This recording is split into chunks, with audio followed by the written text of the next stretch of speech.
नसीब है, इतना माल, कोठी, बंगला, गाड़ी सब हमारे पास है, और इतना पैसा हम अल्लाह के नाम पे लुटाते हैं। खुश नसीब न समझो। अगर नमाज छोड़कर ये सारी चीजें हैं तो खुश नसीब न समझो। एक तारीखी जुमला आपकी समाअतों के हवाले करता हूं।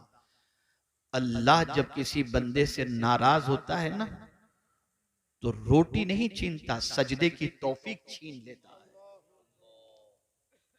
सजदे की तौफीक छीन लेता है।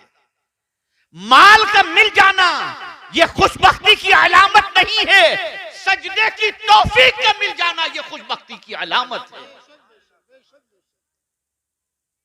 आज हमारी कौम का हाल यह है, 2 साल का बच्चा फटाफट मोबाइल इस्तेमाल करता है, मां खुश हो रही है, बाप खुश हो रहा है। रोजाना रात को न जाने क्या क्या आज यूट्यूब पर देखा जा रहा है। मैं बड़ी मादरत के साथ, हमारे जितने भाई चैनल चला रहे हैं, बहुत मादरत के साथ, मेरे भाइयों आप इससे पैसा कमाते होगे, ठीक है अपनी जगह पर, लेकिन यहाँ के प्रोग्राम को जो नश्र करते हो ना, तो इस प्रोग्राम पर अमल की भी कोशिश करो। खाली पैसे कमाने की फिक्र मत करो। ये मत सोचो कि हम YouTube पर इतने व्यूज हमारे मिल जाएंगे तो हमको इतना पैसा मिल जाएगा। क्या करोगे पैसा? कब्र में पैसा नहीं आएगा, नहीं आएगा पैसा कब्र के अंदर। अहद करो, नमाज की पाबंदी करो। आज तक गुनाह हो गए, सच्चे दिल से तौबा करो। ये सारी मुसीबतें हमारे हाथों की कमाई है, और बहुत सारे गुनाह तो अल्लाह यूं ही माफ फरमा देता है। ये उसका करम है, ये उसका फजल है, ये उसका एहसान है। इसको मैं कुरान की दूसरी आयत से आपको समझाऊं। मेरे प्यारे आका सल्लल्लाहु तआला अलैहि वसल्लम के प्यारे दीवानों, हजरत नूह अलैहिस्सलातु व तस्लीम की कौम गुनाहों में गिरफ्तार रही। हजरत नूह अलैहिस्सलाम की दावत को उसने कबूल न किया। 40 साल तक औरतें बांझ रही, किसी औरत की शिकम से कोई बच्चा पैदा नहीं हुआ। बारिश बंद हो गई, मवेशी मर गए। ये सारी मुसीबतें क्यों? हजरत नूह अलैहिस्सलाम जो पैगाम देते थे उस पैगाम पर उन्होंने अमल नहीं किया। लेकिन नबी तो बहुत नर्म दिल होते हैं ना, वो अपनी उम्मत का भला चाहते हैं। इस कौम को निकालने के लिए उन्होंने कौन सा मंसूबा अता किया? तो कुरान कहता है फकुल तुस्तगफिरू रब्बकुम। हजरत नूह अलैहिस्सलातु व तस्लीम ने अपनी कौम से कहा, ऐ मेरी कौम, अल्लाह से माफी मांगो, और अगर तुम माफी मांगोगे तो होगा क्या? युरसिली समा अलैकुम मिदरारा व युमदिदकुम बिअमवालिन व बनीन। अल्लाह फरमाता, हजरत नूह अलैहिस्सलाम कहते हैं, अगर तुम तौबा कर लोगे, माफी मांग लोगे, तो अल्लाह आसमान से तुम्हारे लिए बारिश बरसाएगा और माल के जरिए और बेटों के जरिए तुम्हारी मदद फरमाएगा। लेकिन ये मदद आएगी कब? जब तुम माफी मांगोगे, जब तुम माफी मांगोगे। इसको मैं थोड़ा सा साइकोलॉजिकल और नफ्सियाती तौर पर समझाऊं। गुनाह करने से दिल पर बोझ होता है, और रोकर आंसू बहाने से दिल का बोझ हल्का हो जाता है। गुनाह किए, दिल पर बोझ हो गया, अल्लाह की नाफरमानी की, दिल पर बोझ हो गया। लेकिन बड़ी रात को अल्लाह की बारगाह में रो रो कर आपने तौबा कर ली, ये दिल का बोझ हल्का हो गया। मेरा करीम कितना अजमत वाला है कि उसकी बारगाह में तौबा करो तो दिल का बोझ भी वो हल्का कर दिया करता है। इसी तरीके से एक और आयत करीम आप देखिए। इंसान है, इंसान से गुनाह सरजद हो जाता है, लेकिन गुनाह के सरजद होने के बाद वो गुनाह पर मुसिर नहीं होता। कुरान कहता है वल्लज़ीना इज़ा फ़अलू फ़ाहिशतन औ ज़लमू अनफुसहुम ज़करुल्लाह फ़स्तग़फ़रू लिज़ुनूबिहिम वमन यग़फ़िरुज़्ज़ुनूब इल्लल्लाह वलम युसिर्रू अला मा फ़अलू वहुम यअलमून। और वो लोग जिनसे बेहयाई हुई, जिन्होंने अपनी जान पर जुल्म किया, फिर अल्लाह का जिक्र किया, अल्लाह से माफी मांगी, अल्लाह अकबर, अल्लाह अकबर, कौन है अल्लाह के अलावा जो गुनाहों को माफ फरमा दे? कौन है? माफी कौन नहीं मांगता? तवज्जो चाहूंगा। माफी कौन नहीं मांगता? जो अकड़ता है, जिसमें घमंड होता है, वो माफी नहीं मांगेगा। जिसके दिल में अल्लाह की मोहब्बत नहीं होती, वो माफी नहीं मांगता। ए रसूल आजम सल्लल्लाहु ताला अलैहि वसल्लम के दीवानों, ये मुकद्दस महीना माफी मांगने का महीना है, तौबा करने का महीना है। क्या मिला गुनाहों की वजह से? क्या जवाब देंगे अल्लाह की बारगाह में गुनाहों के एवज के अंदर? कोई जवाब देने की ताकत नहीं रखता। अल्लाह फरमाता है कयामत के दिन अल्लाह फरमाएगा इक़रा किताबक, अपना आमाल नामा पढ़। है किसी में ताकत पढ़ने की? ए रसूल आजम सल्लल्लाहु ताला अलैहि वसल्लम के दीवानों, सैयदना गौसुस सकलैन रदियल्लाहु मौला तबारक व तआला अन्हु, जिनको अल्लाह ने मां के पेट ही से वली पैदा फरमाया, उस गौसे पाक रदियल्लाहु तआला अन्हु की कैफियत क्या है? आखिरत का तसव्वुर जहन में आता है तो लरस जाते हैं और कहते हैं अल्लाह अब्दुल कादिर के गुनाहों को माफ फरमा, और अगर अब्दुल कादिर के गुनाह माफी के काबिल न हो तो कयामत में नाभीना उठाना, ताकि तेरे नेक बंदों को देखकर वो शर्मिंदा न हो जाए। वो गौसे पाक जिनकी बारगाह में चोर आए तो गौसे पाक उसे कुतुब बना करके भेजे, वो अल्लाह की बारगाह में इतना रो रहे हैं, और हमारा हाल अल-इयाज़ु बिल्लाह, अल-इयाज़ु बिल्लाह। आज इतना मजमा है, मैं पूछना चाहता हूं कितने लोग कुरान पढ़ना जानते हैं? नहीं। कितने लोग वुजू के फराइज जानते हैं? नहीं। कितने लोग गुस्ल के फराइज जानते हैं? नहीं। सीखना ही नहीं, दीन सीखना ही नहीं, दीन से कोई दिलचस्पी है ही नहीं। ए रसूल आजम सल्लल्लाहु अलैहि वसल्लम के दीवानों, होश के नाखून, ये मुसीबतें जो हमारे दरवाजों पर दस्तक दे रही हैं ना, ये हमारे हाथों की कमाई है, हमारे हाथों की कमाई है। हजरत अब्दुल्लाह इब्ने मुबारक रदियल्लाहु ताला अन्हु फरमाते हैं, बदन में सुस्ती, रिस्क में तंगी और जिस्म में बीमारी, जब ये तीन चीजें पैदा हो जाती हैं तो मैं समझता हूं और मुझे फौरन एहसास हो जाता है कि मेरी जबान से अल्लाह का कोई नापसंद जुमला निकल गया है, जिसकी वजह से इस मुसीबत में मैं गिरफ्तार हो गया। अभी सैयद साहब आलिमुल गैब के बारे में और आलिम के मसले के बारे में बता रहे थे। आप जरा सोचो, अल्लाह के बरगुज़ीदा बंदों के दिलो दिमाग के अंदर आखिरत की फिक्र कितनी थी। एक बुजुर्ग बड़ी अच्छी तरीके से कपड़ा बुनते हैं और उनके दिमाग के अंदर ये चीज होती है कि मैंने बड़ी अच्छी तरीके से कपड़ा तैयार किया है, शहर के बड़े बिजनेसमैन को मैं जब ये कपड़ा दिखाऊंगा तो उससे अच्छी कीमत वसूल करूंगा। इस नीयत से बड़े एहतियात के साथ उन्होंने अच्छा कपड़ा तैयार किया। जब लेकर के उस बड़े कारोबारी के पास पहुंचे तो उस कारोबारी ने जब कपड़ा देखा, कहा ये रंग मैच नहीं खाता, ये धागा यहां नहीं होना चाहिए। न जाने कितने ऐब उसने निकालने शुरू किए। बुजुर्ग की आंखों से आंसू निकलने शुरू हो गए, बुजुर्ग की आंख से आंसू निकलने शुरू हो गए। तो फिर जो है उस कारोबारी शख्स ने कहा बुजुर्ग से कि बाबा आप घबराएं नहीं, मैं आपका कपड़ा खरीद लूंगा, रो क्यों रहे हैं? अब जवाब सुनिए। वो बुजुर्ग फरमाते हैं मैं इसलिए नहीं रो रहा कि तू मेरा कपड़ा खरीदेगा कि नहीं खरीदेगा, मैं तो सिर्फ इसलिए रो रहा हूं, बड़ी मेहनत से मैंने कपड़ा तैयार किया था, कोई कसर मैंने नहीं छोड़ी थी, लेकिन जांचने वाला तेरे जैसा शख्स था तो न जाने कितने ऐब निकाला।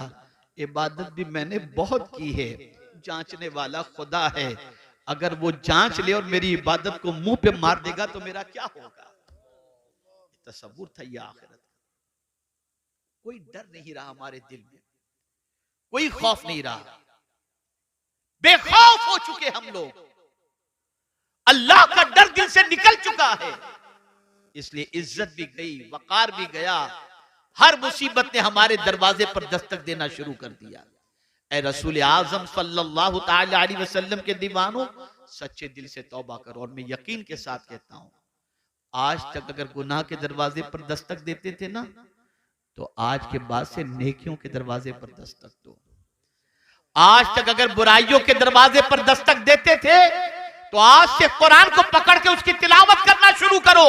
खुदा की कसम, मेरे रब का वादा हक है, इन्नल्लाह ला युगय्यिरु मा बिकौमिन हत्ता युगय्यिरु मा बिअनफुसिहिम। बेशक अल्लाह उस कौम की हालत को नहीं बदलता जो कौम खुद अपने आप को न बदले।